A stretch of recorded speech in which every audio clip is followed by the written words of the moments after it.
بسم اللہ الرحمن الرحیم۔ روزے کی حالت میں کان میں تیل اور دوا ڈالنے کا حکم۔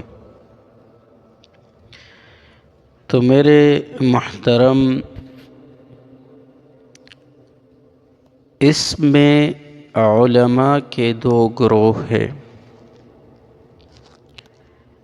ایک گروہ وہ جو متقدمین ہیں، یعنی جو پہلے علماء ہیں، اور ایک علماء کا وہ گروہ جو بعد میں آئے ہیں۔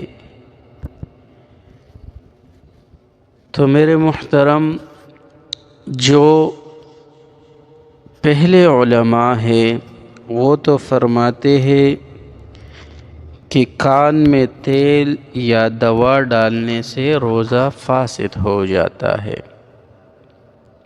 ہاں، اگر پانی کان میں چلا گیا تو اس سے روزہ فاسد نہیں ہوتا۔ اور جو حضرات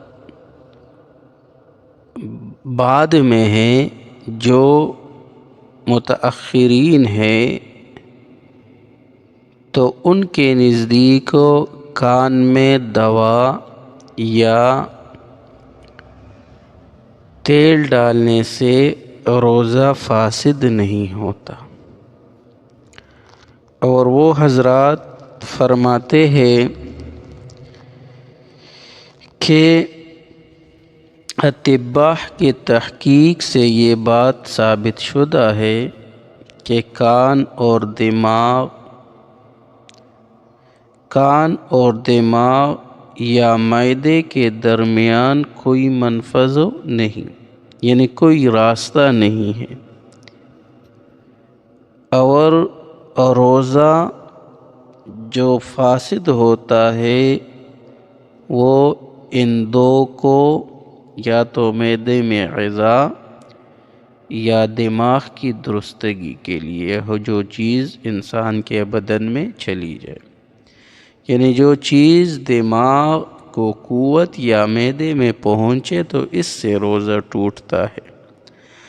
اب کان اور دماغ اور معدہ، ان کے درمیان کوئی منفذ ہی نہیں، تو اس لیے کان میں تیل یا دوا ڈالی جائے تو دماغ یا معدہ میں پہنچنے کا امکان نہیں ہے۔ اور امداد الفتاوی میں ایک سائل کی گفتگو جو اس کی ڈاکٹر سے ہوئی ہے وہ درج ہے۔ اس میں وہ فرماتے ہیں کہ کان میں تیل یا دوا ڈالی جائے تو اس کے معدہ میں کسی طرح پہنچنے کا امکان نہیں، اس لیے کہ یہ ظاہری سوراخ ایک جلد پر، جسے پردہ کہا جاتا ہے، ختم ہو جاتا ہے، اور وہ جلد اس طرح کان میں لگی ہوئی ہے کہ